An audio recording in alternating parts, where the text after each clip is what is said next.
the 29th of the 1st, 2020, and my upload today is still based on the issue of what's involved with human rights violations and what's involved with hate crime. As I've explained in my previous uploads, I've been presented with an appalling set of circumstances. The effects of these circumstances have caused disruption not only for myself but also for others. This issue, as I've said, commenced due to birth and marriage in 2015. The human rights violations that I've experienced are having an awful effect on my quality of life. As an adult, I would have been intending to be working and to be employed in the qualifications that I'm trained and skilled in. But due to the defamation of my character, that career choice was affected negatively.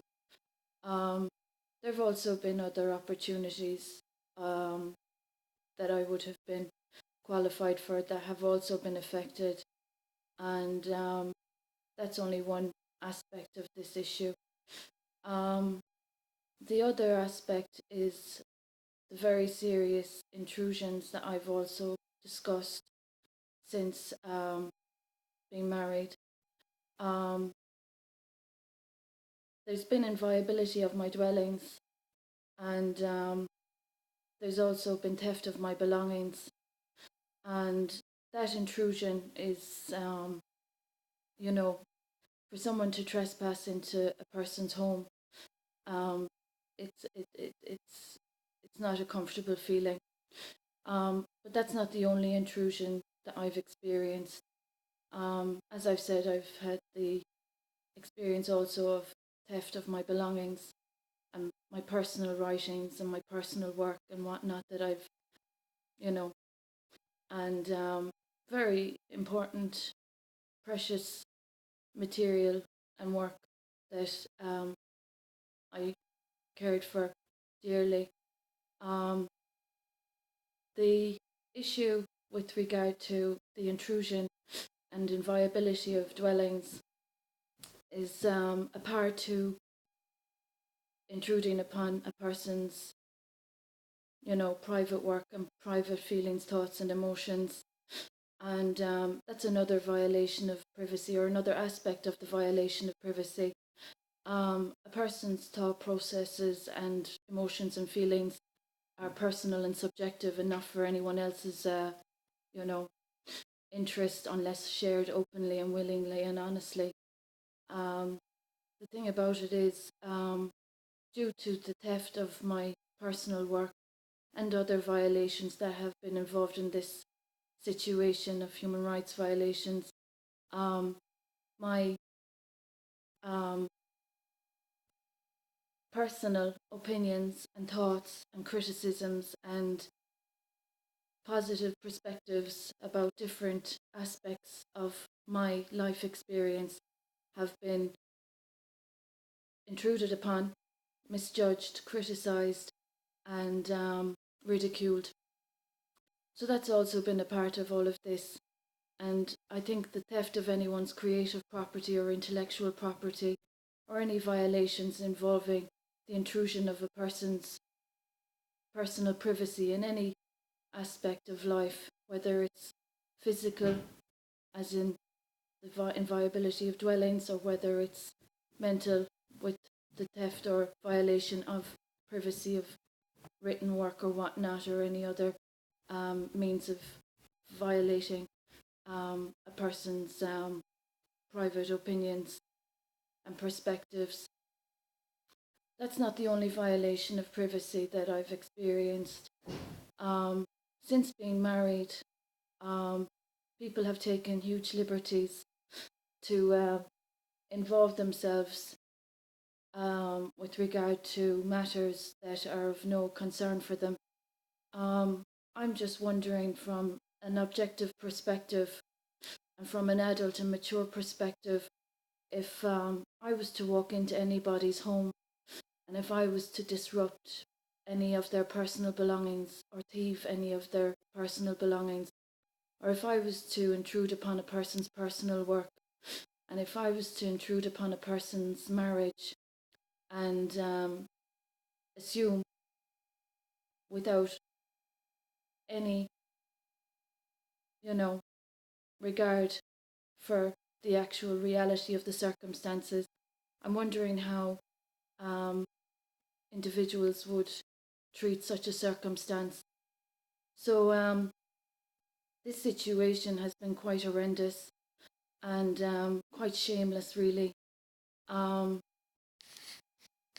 there have been people concerning themselves with personal matters of mine and discussing matters with regard to my marriage and my family life that is none of their business, and they have done so by unethical means. Um, as I've discussed in previous uploads, the attainment of information, especially by unethical means, is a very serious offence. But with regard to this intrusion into my private life and especially my marriage and my family life, um, the issues that have been raised um, are not only defamatory and intrusive, but very disrespectful. Um, in any marital situation, there's only two people, two adults involved, and for other people to intrude and involve themselves without any permission or without any respect being displayed or practiced um, is very serious. Um, the other issue that I have concerns about at the moment is this ongoing matter of not directly confronting the problems that have been caused, and the issue of no consultations with regard to my circumstances. Um, as I've stated, I have been in touch with transparency since I first experienced the wrongdoings that occurred. As I've also said, there's been preventative measures obstructing me from attaining what I'm entitled to access and what I'm entitled to be informed of.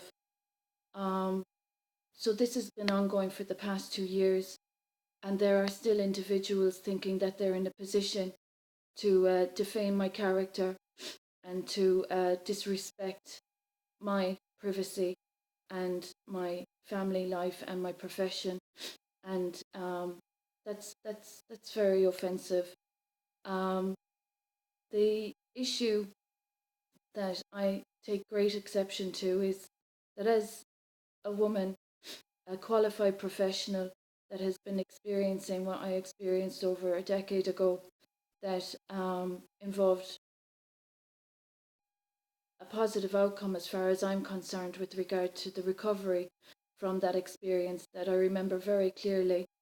And I'm fully aware of the awful things that had been said as a consequence, has become quite relevant again today, due to the individual's attempt to circumvent the damage of defamation over a decade ago, and as a means to also cause as much disruption and disharmony to my personal and private life, but not only for me, but for the ones that I care about also. Um, so there's been avoidance tactics by individuals in this issue, and there's been many stories of inaccurate information and falsehoods conveyed to those that should have been able to help me and provide me with the services and supports and advocacy that I'm entitled to.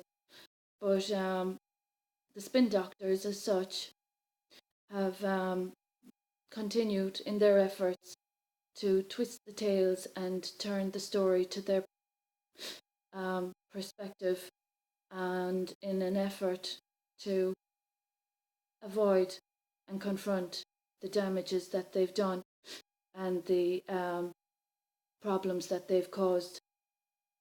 The more worrying part about all of this is that there hasn't been anyone confronting me directly. There have been very serious, damaging lies said about an innocent mother, and a good mother and a good teacher and a law-abiding citizen. People have taken liberties and stepped over the line on many occasions with regard to my rights, and I've not been provided or facilitated with what I'm entitled to. There have been people not only intruding with regard to my medical matters, but there's also been people intruding about issues that aren't issues at all, and the issues that are issues haven't been prioritised or confronted. And as a consequence, I'm here in public accommodation and recovering and healing, self-healing, on €200 a week. As I've said, the medical incompetence that has been occurring is absolutely frightful for any modern professional woman or non-professional woman to ever have to confront or encounter on her own. So there's been like 4 incidents of this incompetence that I've experienced, and that's only from a medical perspective. What I take exception to is that while also confronted with the defamation of people, causing very damaging lies and damaging stories, as a means to, I don't know, cajole and fool people with a reality and perspective that isn't truth-based at all, is, another factor in this matter. So this is the situation, and it's ongoing, and I've been contacting relevant agencies since 2017, and for a woman that has been law-abiding and that is a qualified professional and that has been Garda vetted up to 2015 and that has not been involved in any offences or any threatening behaviour or any antisocial behaviour, that is basically coping with people unable and incapable of making amends. And it's as simple as that. As a student of recovery and the fellowship, and contrary to other people's assertions, I actually consider myself quite qualified to discuss matters of recovery. This is another insulting perspective from my opinion, with regard to how people see and quantify what has been my experience. Recovery is a simple and complicated process. Tough challenge, but it's quite simple really. Sanity and sobriety are the priority for the fellowship and recovery. And what I am experiencing at the moment is absolute insanity of society, to think that with all the lies that have been conveyed and with all the problems that have been caused, there hasn't been the ability in a civil society to make amends, but a very persistent effort to keep continuing with making bigger problems than have already been caused. So it's very disappointing, when people continue to insult a person's integrity and privacy. And it's very insulting that people that have been helped along the way have more or less stuck up the 2 fingers to the help and support that they've gotten. And it's very insulting to think that there are individuals in society that think they're in any position to claim any authority about a circumstance and problem that they have themselves caused. So this is, this is the matter that is happening, ongoing. and it's quite embarrassing. But more embarrassing for the people incapable and unable, and obviously emotionally immature to confront their wrongdoings. Um, the embarrassing part is also that the community has been disrupted, and that these kind of wrongdoings would be occurring. Um, for victims that have ever experienced sexual assault and revenge porn, it's a huge concern that you know there isn't the supports or services or advocacy available, and that victims of sexual assault and revenge porn aren't being prioritised and safeguarded and having their civil liberty rights respected simultaneously. So now to be experiencing these human rights violations as a consequence of hate crime is is absolutely preposterous. It's disastrous for a community or any individuals in the community to be in any way facilitating what I've experienced, so as to help or facilitate the guilty culprits from avoiding the damage that they've done. Um, this brings me on to the worrying issue of mental health, which has also been a factor in this vendetta. As a person that has experienced the violations and whatnot that I've experienced, and the hatred and the harassment, without the supports or services or advocacy that I'm entitled to, um, you know, it's absolutely shocking. Um, so it just brings me to question that after helping and assisting with so many in not only this community but in other communities, um, I'm wondering how they justify what they're doing. Um, I'm wondering about the mental health and the emotional and mental and spiritual sobriety of people that think that they're in any authority or position to be imposing and to be deciding about any personal uh, outcomes of an individual that they have no interaction with, that they have no involvement with, that they have no living arrangement with, that they have no engagement with, um, how they think that they're in any position after what has already occurred in my circumstances with the defamation and false claims that have been occurring, how they could perpetuate an already serious issue with the damage that has already been done. So these are avoidance tactics, and this is what's happening.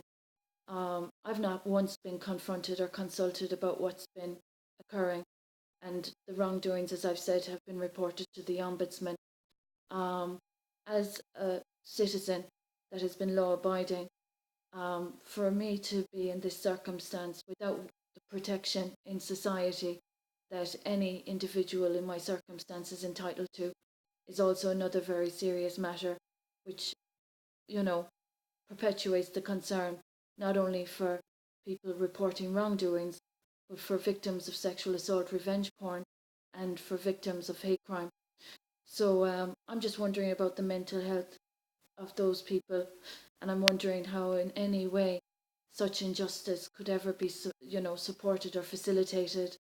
Um, the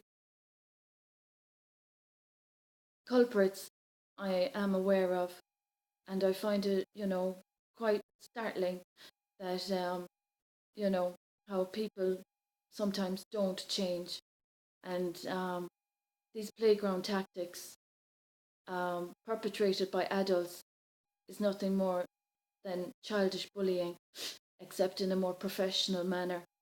Um, it's it's not only offensive, disrespectful, and juvenile, but it's very seriously offensive. Um, as I've said, I've experienced exploitation and financial theft and abuse, and very serious legal violations. And for what I'm entitled to, and for what I'm due, and to be so seriously disrespected um, leaves an awful blemish on the community, because there has been defamation and there have been wrongdoings and there has been malice in a town where I've always lived and grown up and contributed to and worked in. And contrary to the lies of the culprits unable to confront their bad behaviour, um, this woman has not been displaying or perpetrating any threatening behaviour, has not imposed on other people, has not damaged other people's lives. And for there to be no supports or services or advocacy, um, absolutely absolutely horrendous what's happening. And I take no pleasure in doing this upload, but this is my hometown where I was born and where I was bred and where I've worked and contributed to. And for individuals in this vendetta to be making such defamatory claims and to be imposing and to be causing this disruption is absolutely shameful. And the shame isn't mine. The shame is by the adults who can't be honest enough and respectful enough to understand what human rights are. And that's the matter as it is at the moment. For individuals that haven't shown any mental sobriety, emotional sobriety, or spiritual sobriety, and that feel obliged and obligated to keep causing problems, then I think, there are professionals that they need to address those kind of issues with, besides imposing upon a woman, adult woman, um, peaceful and contentedly living independently, um, that is being intruded upon and that is being defamed. So this is how serious this is, and it's not a pleasant experience at all, and it's very unfortunate that people can't realize the error of their ways. It's very you know worrying that adults think that uh, avoidance tactics um, are a means of disposing an issue that they are unable to rectify. So